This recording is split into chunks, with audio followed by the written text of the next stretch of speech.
SaMD, Implementation, Challenges and Opportunities. SaMD is software as a medical device.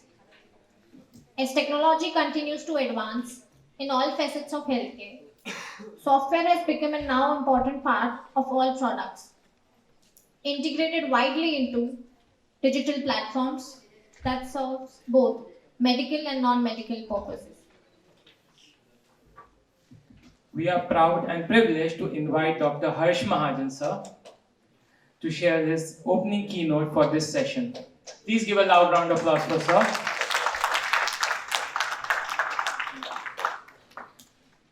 Dr. Harsh Mahajan is a visionary leader with a global perspective and strong business acumen. He's an eminent radiologist, recipient of 4th highest civilian award, Padma Shri, year 2002. He has done original research in cancer imaging and has several clinical research papers published in leading international medical journals. Please come up on the stage, sir.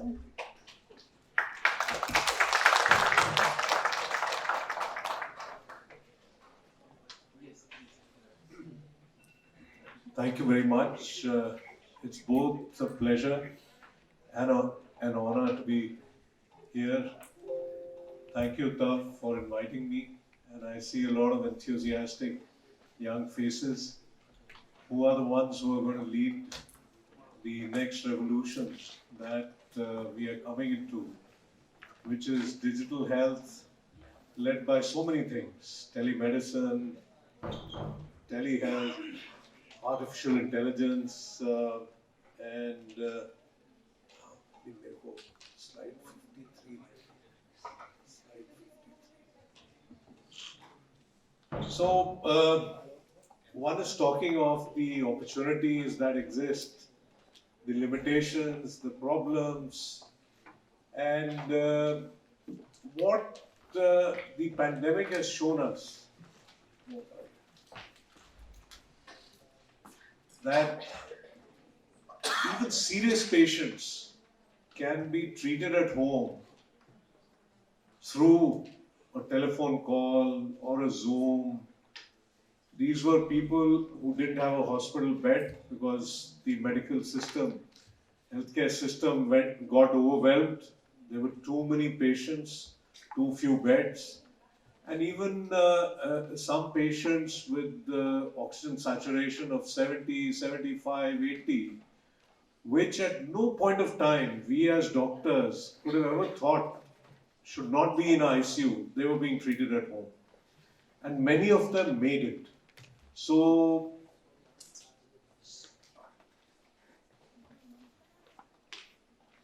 I'll just take this forward. So, generally, solutions should be found for problems, more so in the medical field. What we see sometimes, enthusiastic startups, youngsters, researchers, they develop a solution and then they are trying to find the problem, which is absolutely the wrong way of doing. You say, I made this new software or this new technology, where can I fit it? So it is important to identify the problem. And once you identify the problem, you discover the opportunity. And if you are actually solving a problem, your solution will be accepted much easier, much better. You'll have to convince that much lesser than if you're trying to now find the problem which will fit your solution. So when we talk of digital health and specifically artificial intelligence, which to some extent hopes to replace the human being, and in the field of radiology, it is the technician, the radiologist, for some tasks and to help them improve in other tasks. So, what are the opportunities today? Today, this is the era of evidence-based medicine.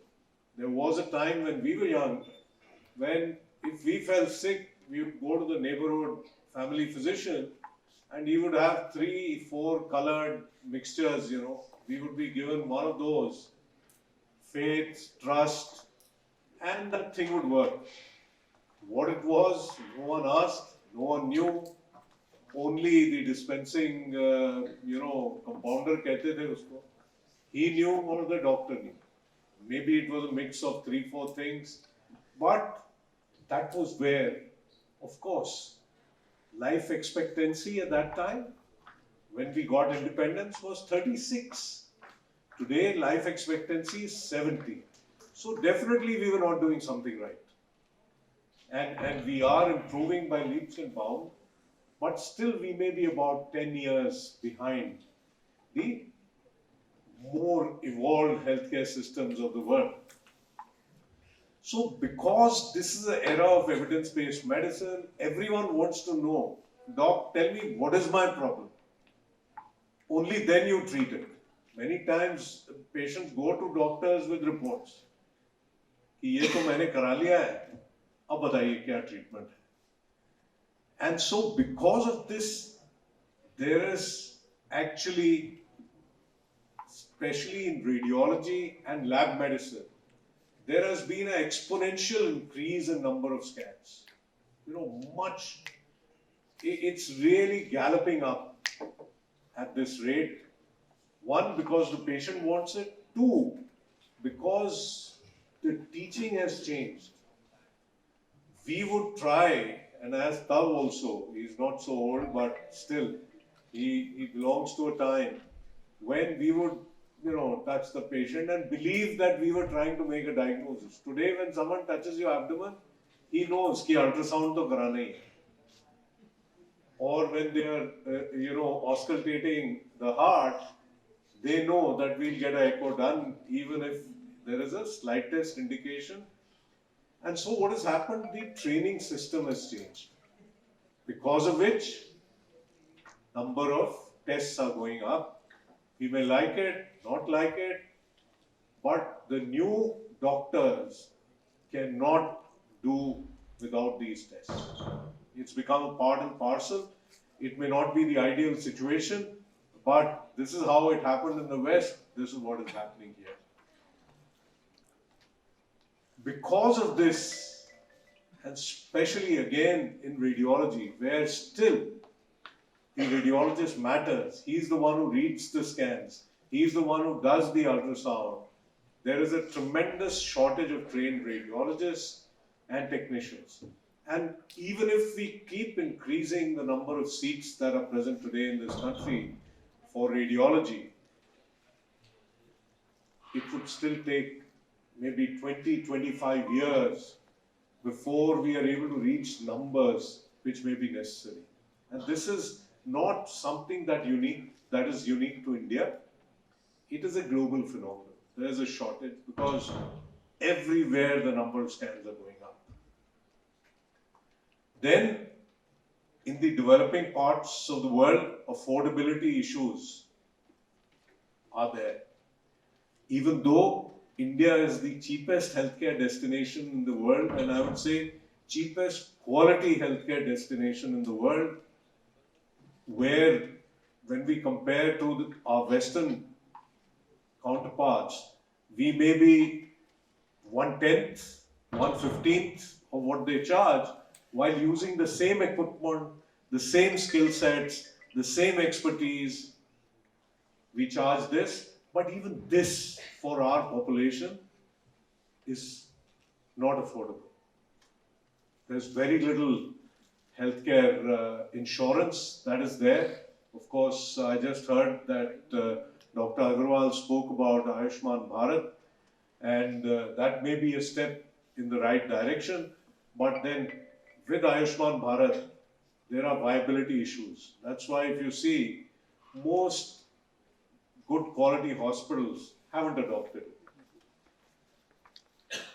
So there is need to further lower costs And that can be done by increasing productivity.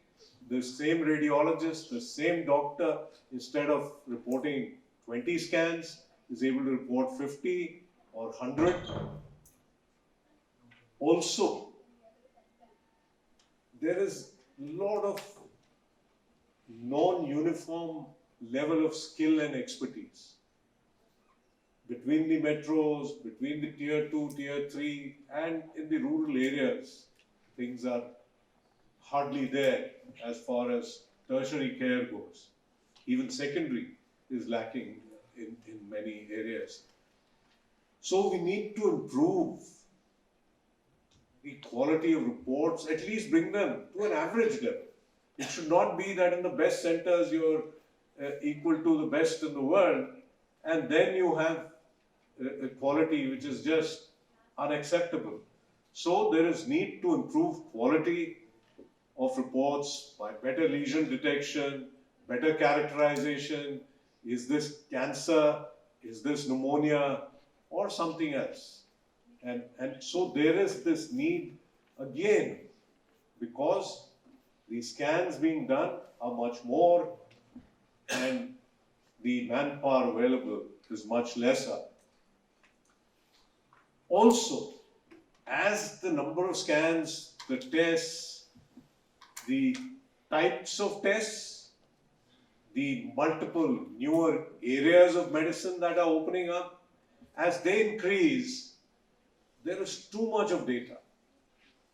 You know, when we started doing CT scan in the mid and late 80s, for the head we would get 10, 12, 15 sections.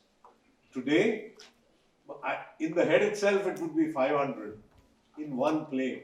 And then you are looking at it in different sagittal, coronal, axial. So you're having to look at maybe 1500 images. And that's all data. That's more complex. And then, because of this, you have pathology, you have microbiology, you have genomics, lab medicine, nuclear medicine, ultrasound, CT, PET CT, MRI, X-ray, so many diverse investigations. So there is need for integrated diagnostics. And I personally believe this is a new field of diagnostics that's going to come in the future, where we will have, for want of a better word, integrated diagnosticians who would sit on top. Below you would have each, radiology, pathology, genomics, all doing their bit. And then between them and the clinician would be this middle layer of integrated diagnostician who would actually be able to digest all the data, all the material, make sense of it, and then send it up to the clinician so that he doesn't have to spend his whole time in trying to make sense of the diagnosis rather than spending time for treatment. It may not even be possible for him given the level of expertise that he may have. So this also, so much of data, it can't take that integrated diagnostician 2 hours, 3 hours to look after one patient. So we need something which will help. And what is that? That, I think, is AI. And we will take you through some of what is happening. And then I also believe that the clinician will also be helped by AI. Going through literature, he has something coming from diagnostics, he has clinical data with him, he knows the present and past history of the patient, all those put together, helped by AI at the back end, looking at literature and coming back with 3-4 possible treatment options, and then based on his own or her own experience, they choose what is to be done. So in this entire,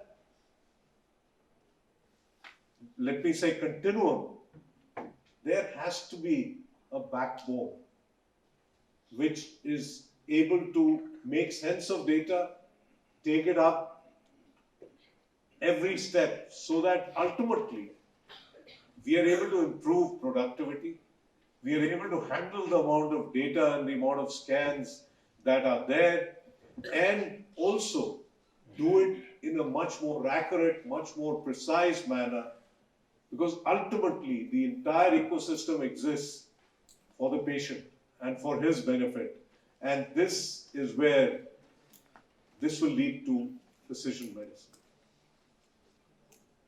This is a slide I made on the way up here because, we keep talking about these things. I never had it down in writing.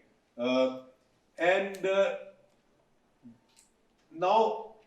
next 10, 12 minutes on AI itself. And as you can read here, Kapil is a startup that was incubated in Mahajan Imaging, which is now an independent, company.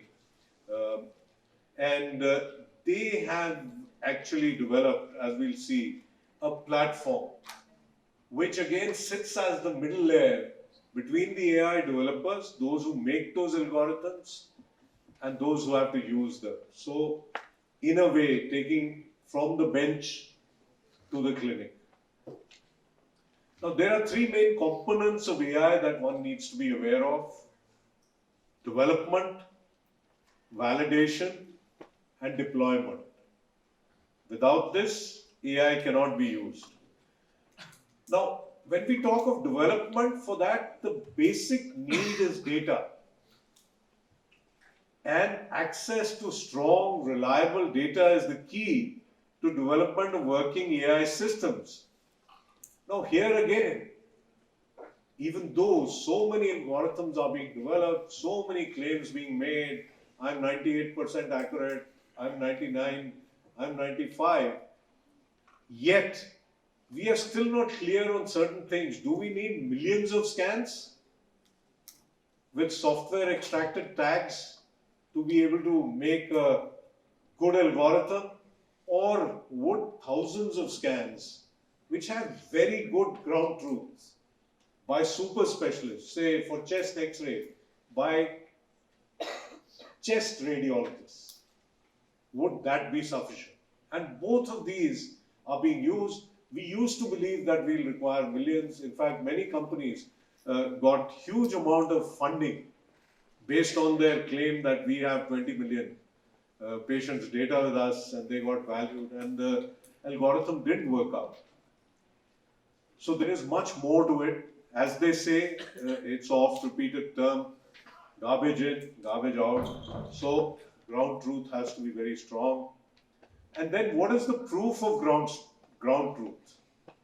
Should it be a chest CT for a chest X-ray? Or do we believe radiologist has said this is what it is? Should it be a positive AFB culture to label someone as tuberculosis or not? Those again are questions which, even though so much development is happening, still are not, I would not say unanswered, but the correct answer is still desired.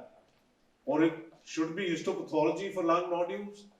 If you were to follow these norms, and if you were to set these norms for yourself, probably the amount of data, relevant data, would shrink manyfold. Out of those 1 million X-rays of the chest that you may have, for how many will you have a CT scan? For how many will you have a biopsy? So these are still questions, but the field is progressing and progressing very rapidly. Another question. Development of AI is leading to tough questions. Who owns the data? Does the patient own the data? Does the healthcare provider own the data? Does the health insurance company own the data? Does the radiologist who is reporting on the scan own the data? A lot is being done by various governments across the world, and this is not only for healthcare data, which is actually very, very sensitive, but you see how the large companies which have used our data for free for years are now facing flack, now being asked to pay penalties which run in billions of dollars. So, but this is still a question which is being addressed. The answer is not there. And then what about de-identified data? We say the patient's name has been taken out. That's enough. It's de-identified. Anyone can use it. But a 3D CT of the face, of the head, or an MRI, I can reconstruct the face. And using AI, we can determine who he or she may be. So is that de-identification actually adequate or not?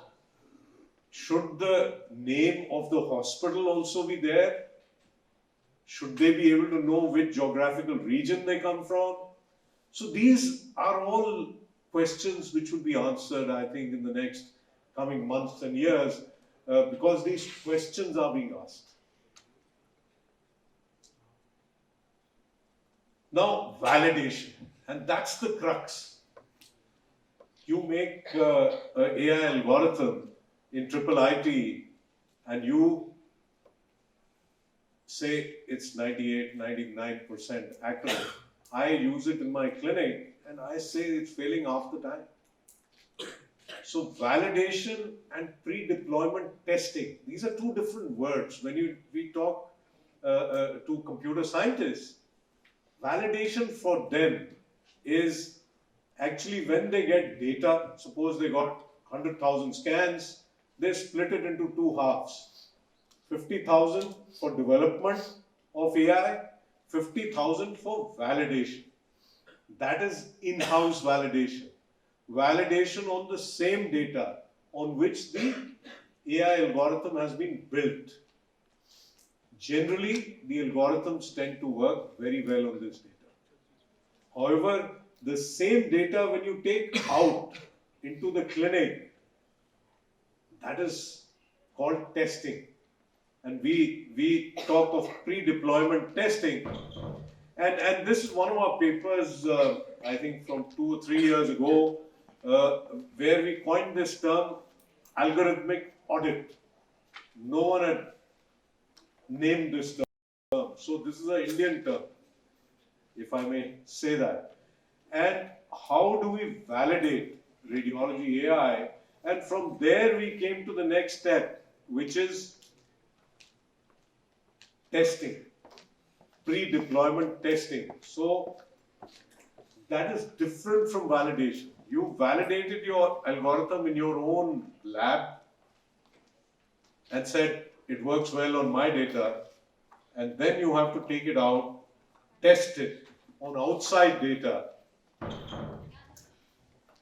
real independent data.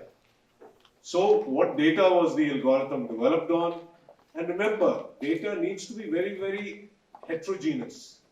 It should be from the ICU, from the inpatient, from OPD, from an outpatient clinic, from a rural area. It should be on a Siemens, GE, Elengers, Philips, all these different kind of machines.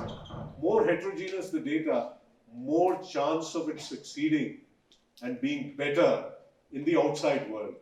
But then finding that kind of data is a problem. Though with open sourcing of data, things have become easier. But then sitting here, making AI algorithms on data released by NIH, which is of Americans, I don't know how good an algorithm you can develop. So this is something we need to ponder and think of. And this is where pre-deployment testing can work.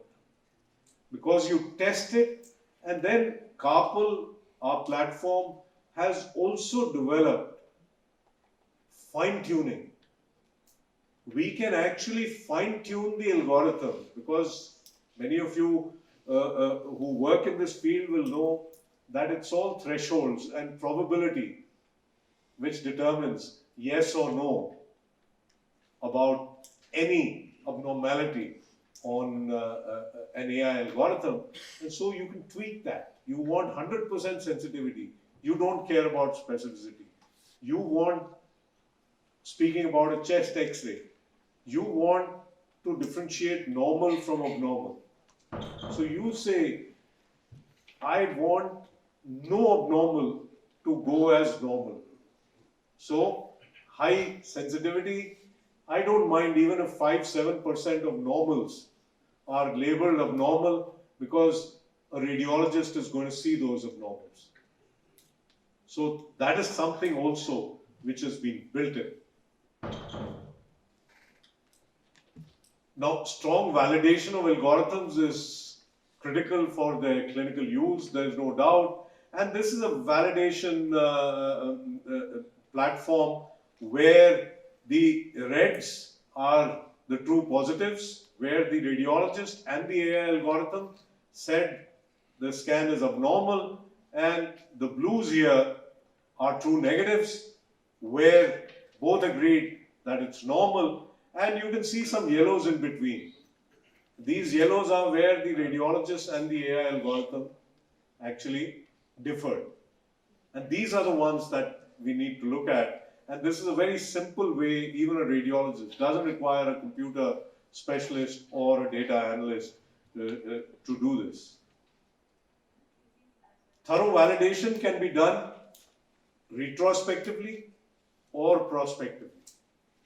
Okay? Retrospectively is when you have data already lying with you in your hospital, it is similar kind of data that you will have for patients who come to your hospital. So you can pick up that data and run it through the algorithm and see how good or bad the algorithm is, and then fine tune it. So this retrospective analysis has no chance of harming patients, because these are patients who have gone back home after getting their scans done, their reports are gone. There is no liability here if you get it wrong. It is easy to do at scale. It just depends on your own, requirement. Whether you want to run 500 or 5,000 or 500,000 X-rays through the algorithm.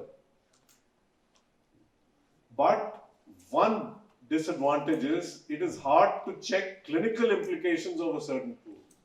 So what would have happened if this report had been given at that point of time? That's where the prospective analysis is more useful, but it's extremely difficult to do. There is chance of harming patients in case AI biases the results. AI says something, radiologist looks at it, he may also get biased. This is very natural. But this is most important as far as establishing the validity of AI is concerned. There's nothing like prospective analysis, because that's what is happening in the real world. Then it's also important to explain AI algorithms. And this is, again, the first paper written by us on opening the black box. This was published in 2020. And we become very happy when the radiologist says tuberculosis and the AI algorithm says tuberculosis, and it's a 100% match. But then we tried investigating what is it that the radiologist saw when he said tuberculosis, and what is it that the AI algorithm is seeing when it says tuberculosis. And the results were pretty startling as to what, and quite unsettling, I may say. But this paper is available. When you have time, do read it. And then follow-up paper, which I don't think we have here, was clinical explainability.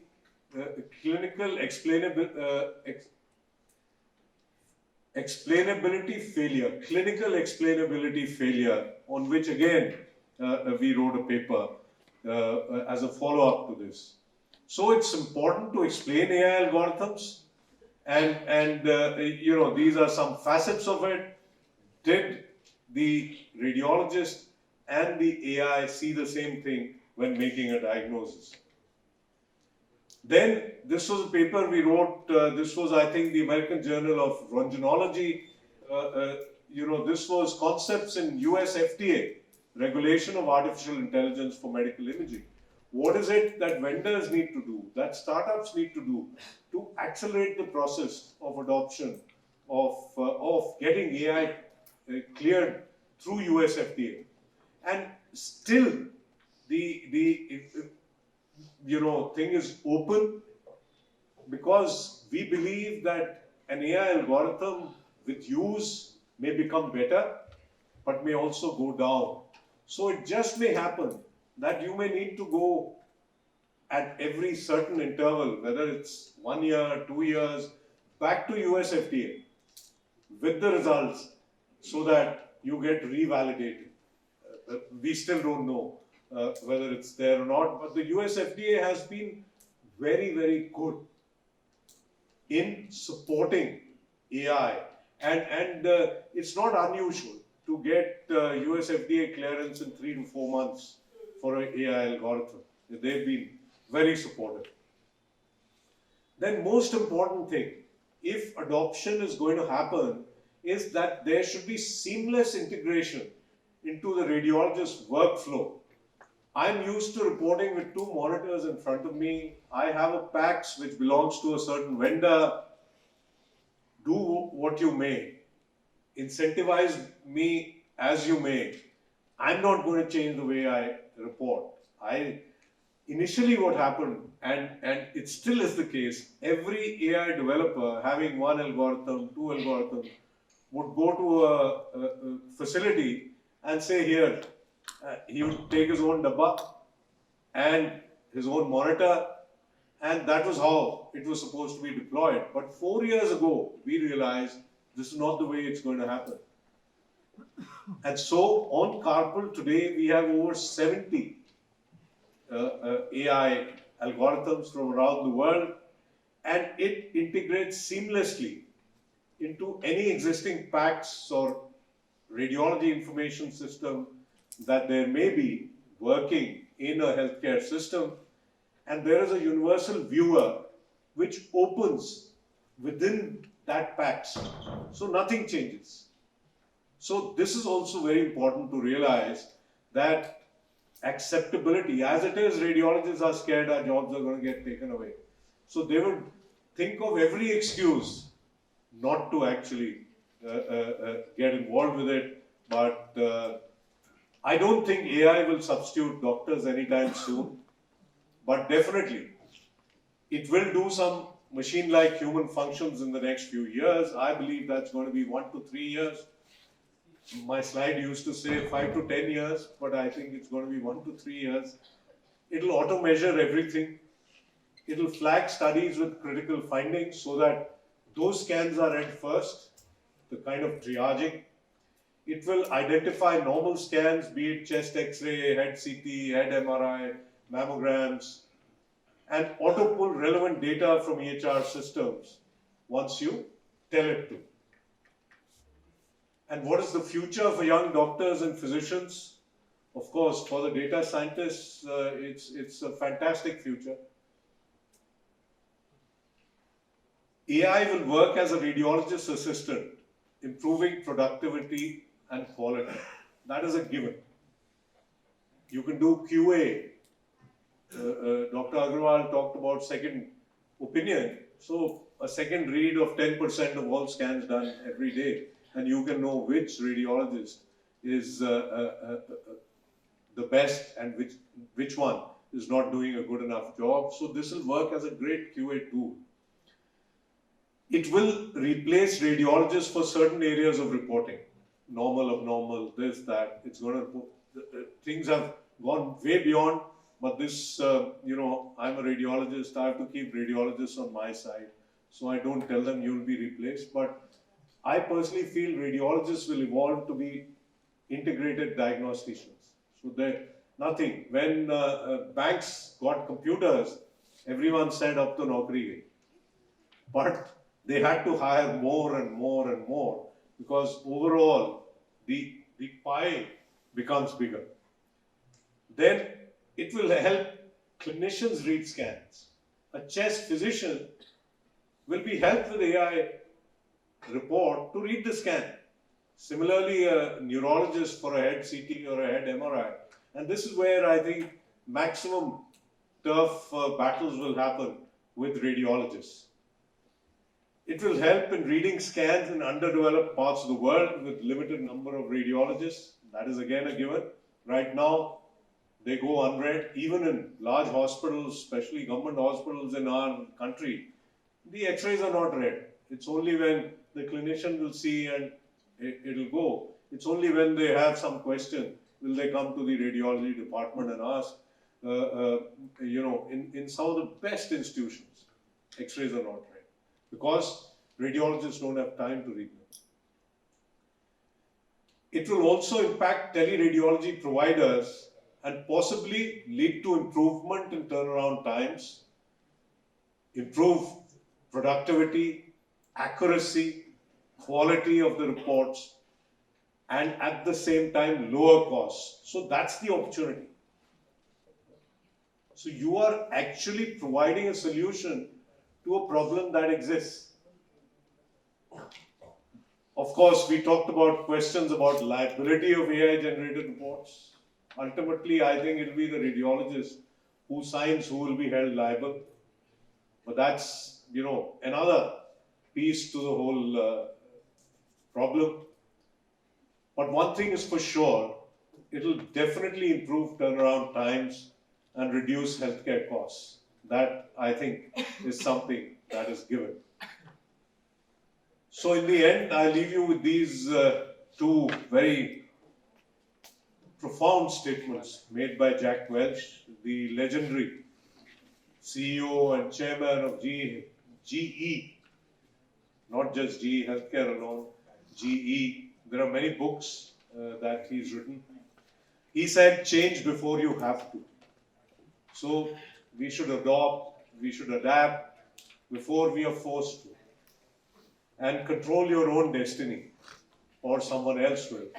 And so, if radiologists keep saying no, no, no, then someone else will fill that void.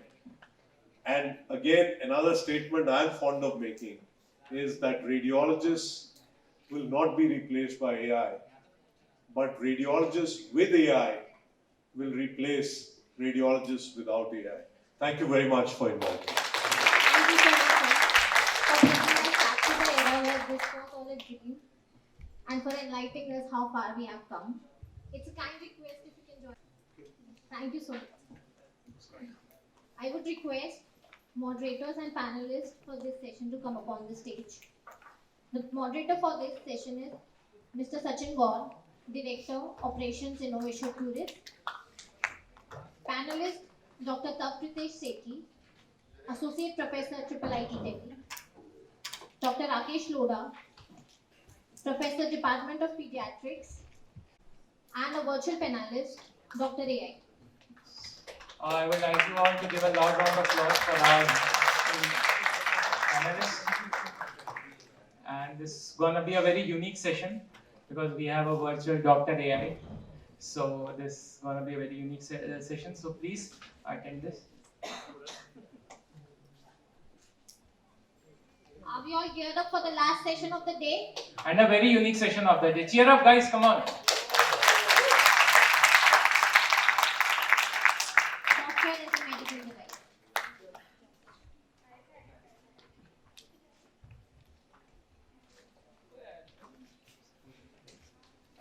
Keep posting and use the hashtag InnoHEALTH.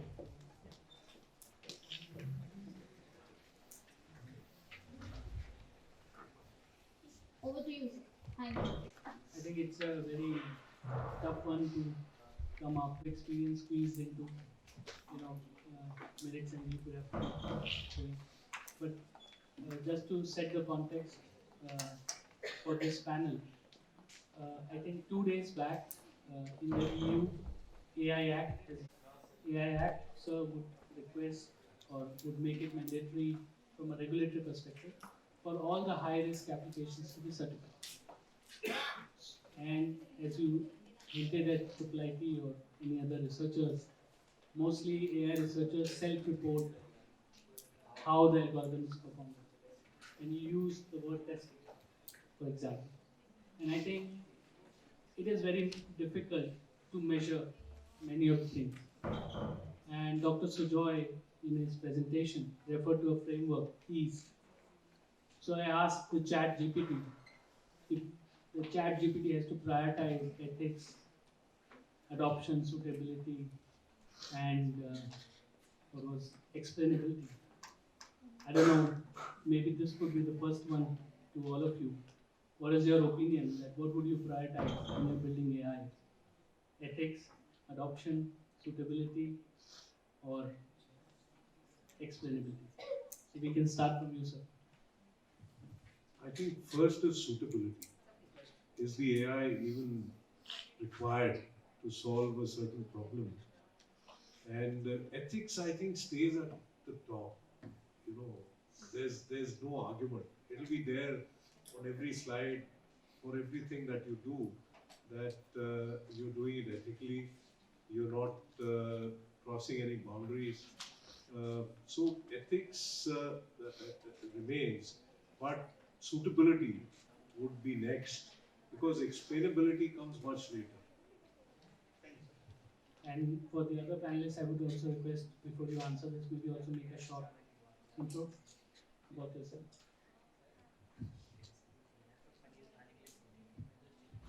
Hello everyone, good evening. The last session of the day and the mood is down, I suppose. We would like to cheer you up with the discussion. Probably we'll have a good discussion over here where all of you can participate. So I'm Dr. Vibha. I am a clinician and I'm working currently as the principal consultant with Synergy Digitals. That is a startup consulting firm based out of Dubai. Prior to it, I was working with Max Hospital. I worked for over a decade there in healthcare IT and has been working with their EMR journey and that AI adoption and all those clinical applications, I would say. So yes, on the ground, I've been working with these kind of technologies, and these questions have been the questions when we were choosing any new technology for adoption or for implementation in the hospitals, and we have been through very many tough situations and try to do our best. That's about the introduction right now. Okay. About answering the question, yes, I would say ethics definitely comes first, because that actually decides what problem you're trying to solve. And that's the intent behind it, whenever you're trying to solve a problem. And I agree with Dr. Mahajan that obviously the suitability comes next, because unless and until you are trying to solve a problem, the AI is like something you'll just be in the market with the AI solution, looking for the problem. Which problem does it solve? So it's always good to have a problem and then we model your solution according to the fit. And yes, adoption definitely is important, because unless and until it's a solution which is easy to adopt, easy to use by the ultimate customers, who can be the doctors or the patients or a general person. Unless and until it is adopted, that solution will actually have its own length of extension. Yeah, hello, good evening, everybody. So I'm Rakesh. I work as Professor of Pediatrics at the All India Institute of Medical Sciences in Delhi. Primarily do pediatric intensive care and deal with children with respiratory diseases and infectious diseases. My association with AI has been he was a welcome DVD early career fellow with us, and work has mainly been on trying to develop prediction models for critical events in sick children to kind of gain lead time, and the next phase would be basically to implement these and see whether we can actually change the outcomes. Also, I've been associated with certain projects and what Dr. Mahajan mentioned about deployment and testing. So we have helped groups develop, study designs to actually test these out in a field situation, run through that scientific study, so that you can actually see whether it's implementable. And the example was screening for diabetic retinopathy. So you have multiple AI models, you have different cameras, but that apart, but finally looking at the images and trying to see whether it works in a field situation. And there come in these challenges about this is good in a particular fashion, but whether you're actually able to get correct images to report on and so forth, and the actual design. I think so. It's easy whenever we're in a lab, and that's not just true for AI. So not just true for AI, but let's say develop a test for diagnosing, let's say dengue, for example. It's good to begin with samples which are confirmed dengue, samples which are not dengue. And you come up with a test and it works nicely. But whenever I'm going to apply a test to a healthy individual, I'm going to apply it to one where I'm going to suspect dengue, and there are going to be n number of other differentials. So this may be a starting point, but the real testing would come, things would be more clear. Now, coming to the framework, I think I don't think really we need to prioritize. If you're looking at a solution, I think all four have to be met. It's not that you can choose one, and if one is met, are you going to go further? No, I think you're going to go further only when nearly everything, all these things and all, I think there's no debate about any of these things, but the rest of it, everything would have to be fulfilled to have a solution in hand. Yeah. I'm not trying to escape the question, but that's what I would think that, all the components are important. Thank you, sir. My name is Tavpritesh Sethi, and I'm an associate professor in the Department of Computational Biology here at IIIT Delhi. And I also lead the Center of Excellence in Healthcare. The goal is to bring digital technologies to healthcare and make adoption happen into the real world. So we've been trying our best in collaboration with Professor Lodha at AIIMS and other institutions. And to address the question about the framework, I think the EASE framework is actually a framework of frameworks. Because if you think about it, how do we really quantify ethics? It's a very abstract question. We need a checklist to say what is ethical and what is non-ethical from the algorithmic standpoint, right? Fairness is one component of algorithmic fairness is one component of it. So my thought there is that none of these can be left out of the framework, and the challenge is to actually come up with a consensus consensus components of each of these components within the framework that we as clinicians all agree to, and say that this is the bare minimum requirements, the minimal standards that we need to put out for ethics, even if it is a checklist, and then this is desirable going forward. I think all of these are important from my standpoint. It's really difficult to implement some unless we have those minimal standards going forward. I think Dr. Lodha is smiling, and he already said that he's not trying to escape the question. You did even better. But just for the fun part of it, sir, I have put some response in the background from GPT chat. So that's a virtual panelist, right? So I asked the same question that I'm asking you guys, and it answers that it's a large language model built by OpenAI, for example.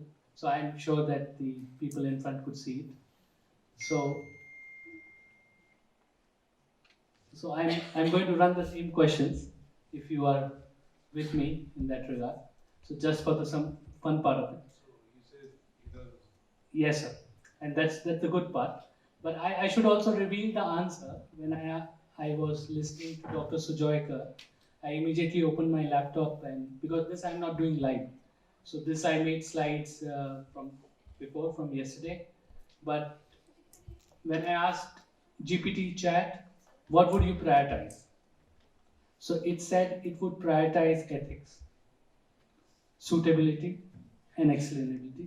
And it said adoption can always come last. If you have it right, then adoption can happen. So I'm not saying it's my point of view, I'm just saying what the internet has trained AI. There is so much depth, various people. So I has created something called as P7000 certificate. It's called certified. So they're playing on the word certified. So they're putting AI in it. And they put 4 working groups in it. I think 2 of the working groups are now closed. So they have made a standard for it. And I tried to join the 3rd working group, which is still open. So it's called the algorithmic bias. And if I come as a computer scientist, I don't know how to measure these things. And then I talk to another very large Norwegian company, it's called DNV. So they literally make industry standards in maritime sector. And Norwegian government has asked them to certify an autonomous ferry. Now, somebody who employs 150,000 people, if they're asked to put their credibility at stake in certifying something like an autonomous ferry. So I was attending their research presentation, and if you go to their webpage, you see that they're talking about topics like that they would like to measure data coverage. And I see, sir, for example, when we buy models, maybe there's not much transparency on what data it was trained on. So as a buyer,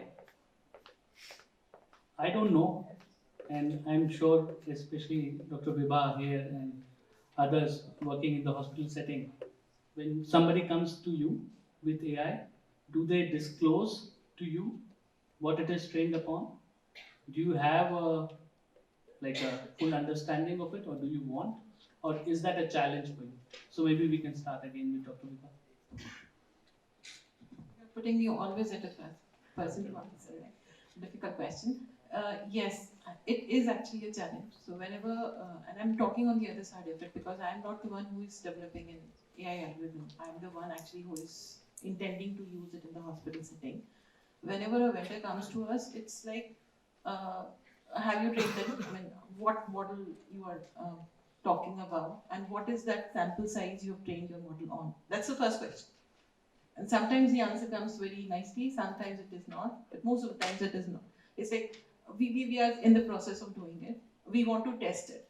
So, I mean, I'm talking of like 2-3 years back. Now probably the things would have improved and they've improved their AI logics. But yes, and the other challenge which I found was the sample which they've taken to build their AI algorithm was a kind of a very regional specific data. At that time, we could not find much AI algorithms which were based on Indian data. So they were like maybe a data set they have taken from a European university who was actually, that was a research project, and they were having a like kind of 500 or million, whatever number of data sets they would have to train their algorithm on. But when we started using it in our setting, there were certain variables which are coming in. And that was a challenge. So we could never, like, it was not a ready-made product for us. They've come, we've talked about it, how to use it, and then we deployed it in the setting. There was always a period where we used to say we would like to go with a pilot or a proof of concept to see how the algorithm works in our setting. And once we were convinced, only then we will go ahead. So I hope Max would have taken some AI thing because now I am not working with them. But that moment, it was like 2 years or 3 years, but we were not able to deploy anything in production with the same. Look, there was always one assistant has to be there to validate whatever the AI algorithm was throwing to us. So to answer your question, yes, it's a tough job, Sachin. They are not usually very clear on the data which they have used for training their model on. Not very much clear on how that algorithm is working, and when we actually go back and tell them that this is something which is against what your AI algorithm is supposed to tell, because we used that AI algorithm in COVID era. So there were like kind of many companies who came to us with saying, we will be able to, if you pass your x-rays through the AI model, we'll be able to tell you that it's a COVID patient or not a COVID patient. But then we actually deployed a model on our own, saying whenever the AI model told us that it's a COVID patient, we actually went back and checked it with a clinician also to confirm it. And once it was confirming, we were talking of the accuracy of that model. And once it starts working, then you start getting the trust. But yes, I think with this COVID situation coming in, the vendors, or I would say the scientists who are actually building upon the AI models, they've also realized that accuracy is very much important, and to have the data with a diverse kind of, diversity in that sample, that actually helps. And now they're coming up with better models, and now they're coming up with more accurate models. That's the learning I have during this COVID era. So though it was a bad situation, 2 years, it was too bad, very bad. But one silver lining which is coming out of that particular 2 years is this. The models are better now. There is more thought given to the models, and there is more accuracy which is coming in the models. They are realizing this particular fact. Yeah, no, so I think I would agree with these points. I think just that component about what it actually is, right? You know, it's not like a machine you could see and you look at what parts and other things are there, how is it working, and so on. There's certain physics or something behind it. Whereas for this, we need, I guess, the same issues about the accuracy and how the data happening. It's just like when you talk about evidence-based medicine, you would have to use the same principles to understand as to how good a technology is, how good a new, I would say just a technology, be it AI or any other new modality that comes to the market or comes as a customized solution to us. And more so, I think we've seen differences with ethnic differences and how data are collected, you know, the quality of data. And particularly, a lot of work I think has happened in imaging, but when we get on to the clinical side, when you're looking at the basic data that are collected, I think that kind of would vary in terms of the quality or the quantity and other things. And how you could train, or I think what should come up later is that even if there's a model that's developed in a particular scenario, is there a way to tweak it based on whatever data I have, for example, and understand whether it works with similar accuracy. It may not be the same, but something which is similar. That's what would be a desirable in terms of going forward.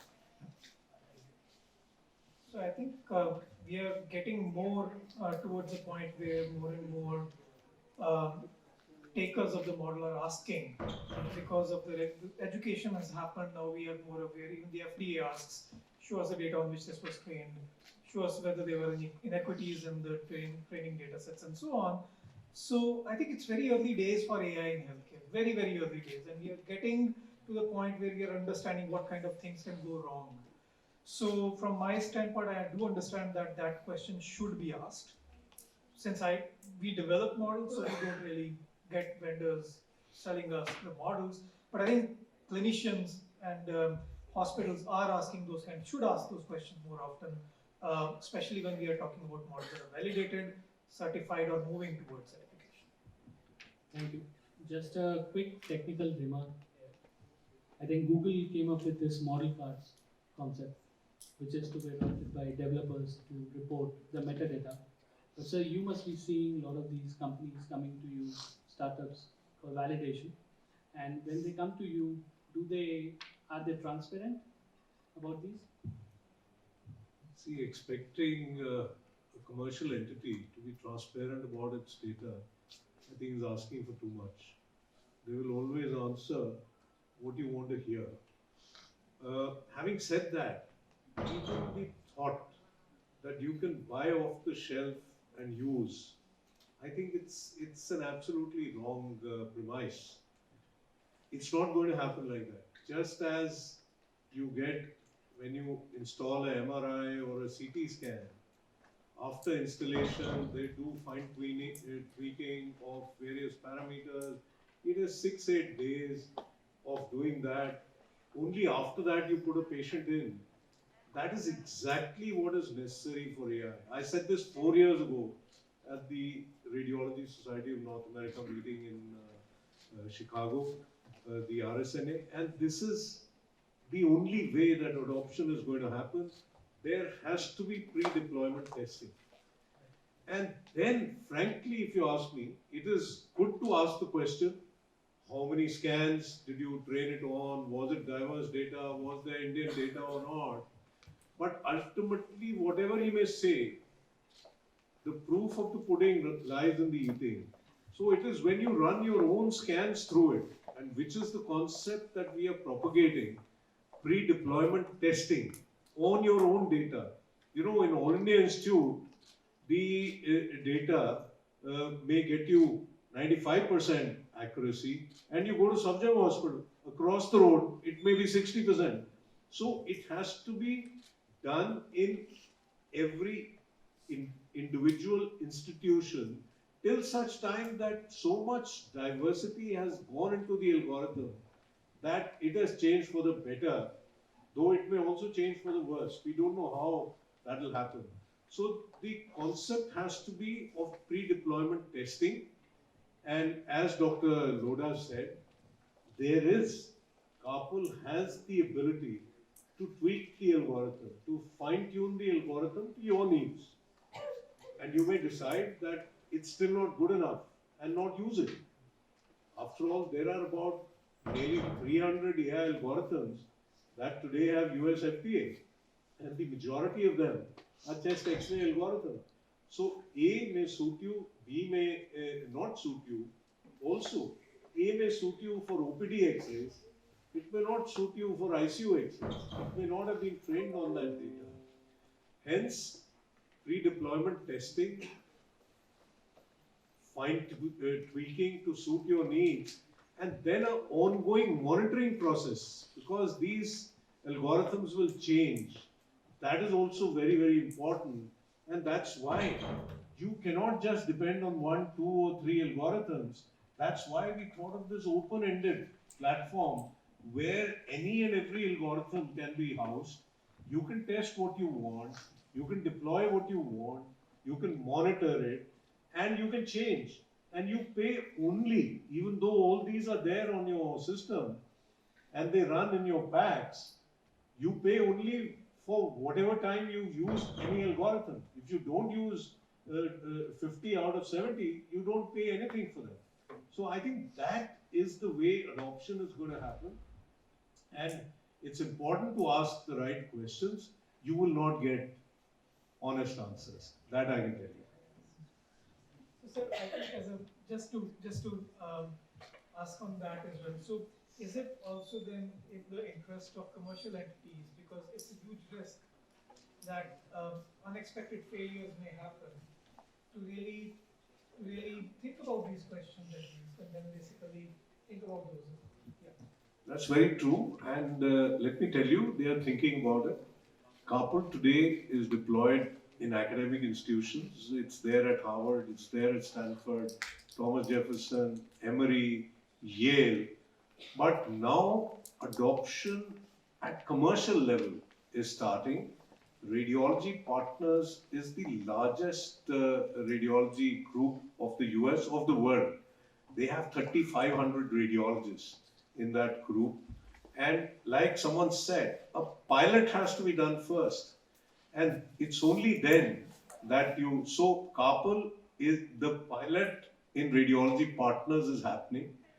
The similar pilot is also happening in IMED, which is the largest radiology chain of Australia and the third largest in the world. So, like you said, these are early days, but adoption is being attempted, is happening, and it cannot be blind adoption, especially in the western parts of the world. Maybe in the underprivileged areas of the world where there is nothing, it may happen ki chalo, like the Ayushman Bharat project, कि इनके पास कुछ नहीं है, कुछ तो मिल रहा है, which is not ideal by any stretch, but still it has to be done in a very proper, systematic manner, and the radiologist has to be an equal participant in it, both at the AI development stage when they provide the ground truth, and then at the testing and monitoring stage later on. Thank you, sir. So just again a quick remark.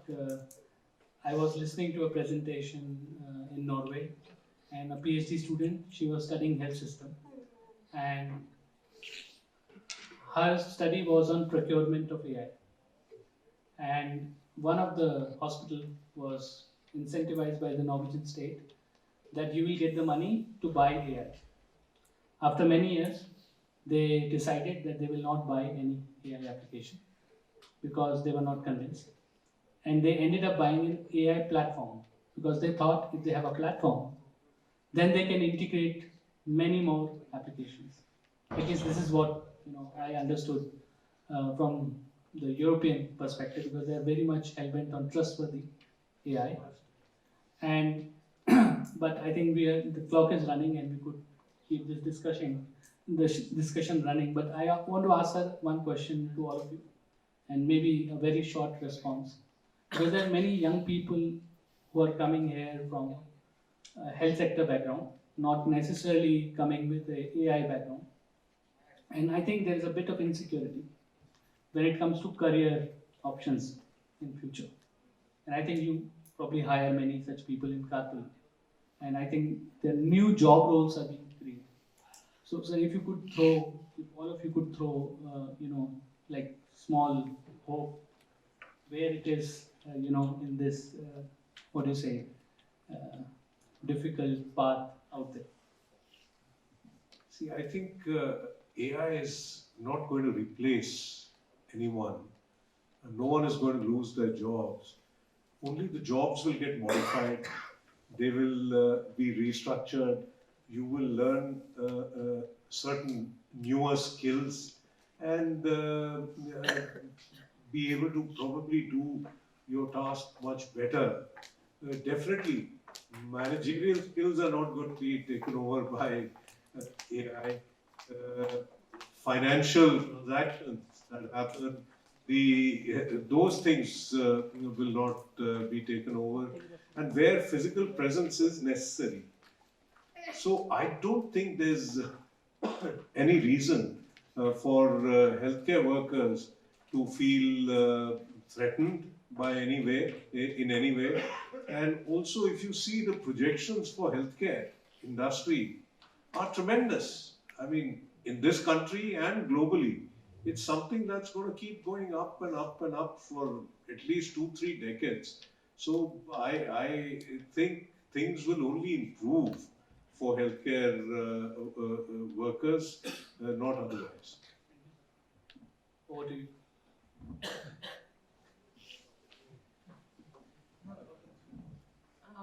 Just a small answer for that. Anybody who's keen to work in the healthcare sector, there is a lot of opportunity. The only suggestion I would have at this moment is you just see what you want to do in healthcare and exactly do whatever you want to do. There are ample number of opportunities in healthcare because this is an area which is still picking up on the technology. So we are actually moving from a traditional way of practicing towards a technology-driven way of practicing. So the opportunities are very many. It's just that you have to search what you want to do and what's the best fit for you. In terms of like if you want to be a data scientist in the healthcare sector, you want to be a manager, you want to be in the finance sector. So healthcare is everything. Just you have to decide where you want to go. Right. So I think I'll just speak for the clinician perspective. I think one thing which we need to keep in mind is we shouldn't allow ourselves to become too dependent or become slaves of AI. I don't think there's any reason to let go of the real intelligence and let it be substituted by artificial intelligence. Maybe common sense, but I think that you already the examples which Dr. Mahajan gave about people, okay, you have technology to do it for you, so why invest time? And over a period of time, you lose a skill which you don't practice, and therefore you have no option but to be dependent on something, and which kind of actually modifies the way you practice medicine, or you may not feel it, somebody else pays for it, and so on. So I think the way forward would be to understand what AI is, to really figure out what its place should be in the system, rather than people, or let's say the development part driving how it should position itself. I think that could be pretty disastrous, particularly for setups where affordability is a major issue. You're also looking for accuracies and other things, and therefore I think it has to be in the context. We shouldn't be left out, but also at the same time having an excessive dependence or thought that this is the only future, and whatever we were doing so far is not right. I don't think so. That's what one should be thinking about. So it has to be put in perspective. Only then it's going to be meaningful, and that's true both for the clinicians who are going to be adopting, and it's I think also some sense of grounding for those who are developing. It's like a product which one develops, and it's like obviously one is too optimistic about it, and maybe too optimistic beyond what the data may actually be telling. And once there is a commerce angle to it, and that would kind of drive and push many things over and above what its real capacity is. So we need to have capacity to evaluate what is being developed and what is being offered on the plate, and use it judiciously. So, for the younger clinicians and professionals in the audience, I think since the fact that you're here tells that you're already eager to learn.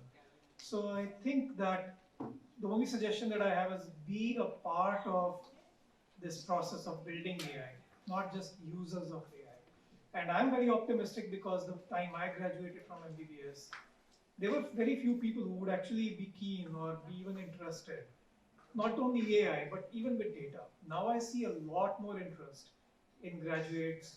They want to understand, they want to pick up things, not just to understand, they want to build things themselves. So if you're a part of this building process, you will be, I think, contributing a lot in this direction. And I think the future is probably build clinicians who build AI for clinicians. I think that's the big. Thank you very much. And if, with everyone's permission, if I may close this session. Thank you very much. And please forgive me if I did not ask you the right questions. So you said it all about right questions, not the answers. Thank you very much. After such a productive panel discussion, I would say hi to my new friend GPT chat. What do you guys say? I think that fear from our mind that we not get replaced anytime sooner. So that is the main thing. We clinicians always get scared by it. And with this, Now I would request Dr. Harsh Mahajan to felicitate the moderators and the panelists.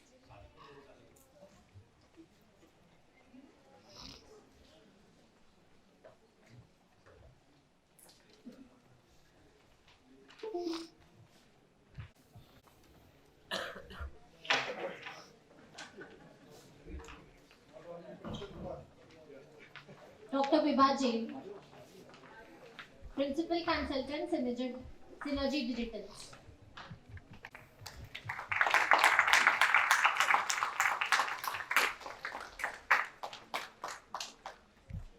Dr. Rakesh Lodha,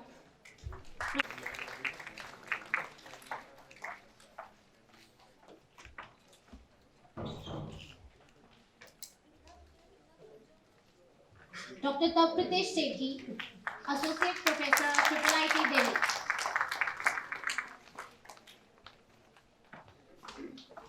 Mr. Sachin Gaur, Director Operations, InnovatioCuris.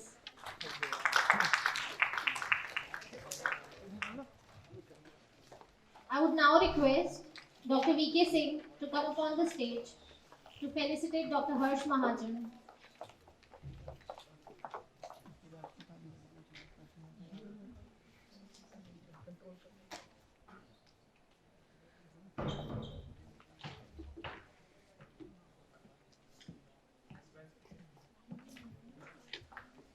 let's welcome the applause.